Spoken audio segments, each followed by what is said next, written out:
So, the universe, if it's Jell-O, it's also a big wad of chewing gum.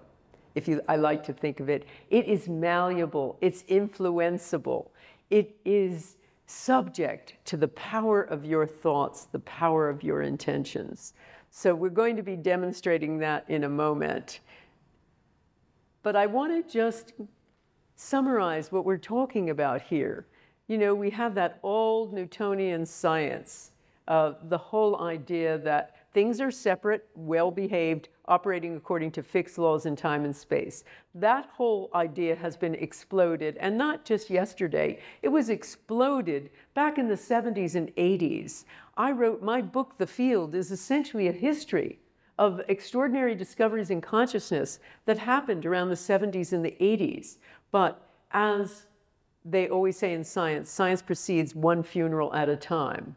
And that is what's going on. Most of these brilliant frontier scientists I've quoted are past or close to, but their discoveries will live forever in creating a new, compounding into a new science, a new view of the world.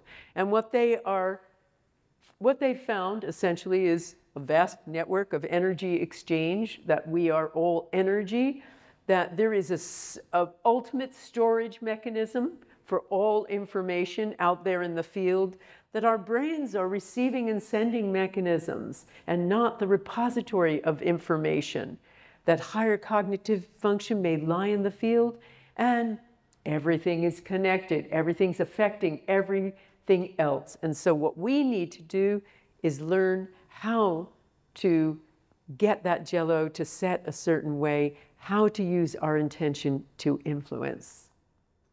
So what I'm going to do is ask you to keep a notebook with you at all times this week. Write down as many of your thoughts as you can over the week and look for any repeating patterns. Now, for you in the audience, just keep your notebook over the weekend and you'll be shocked at what you come up with. Hopefully your notebook is taking lots of notes of what I'm saying to you now, but I want you to keep a notebook with you and write down, what are you thinking at odd times? What rattles through your head? But if you do this for a whole week, you'll be shocked at what you come up with. Obviously, you can't write down every last thought. You've got 70,000 of them, but write down, and that's every single day, write down as many thoughts as you can and start seeing a pattern. What is it you're beaming out to the universe?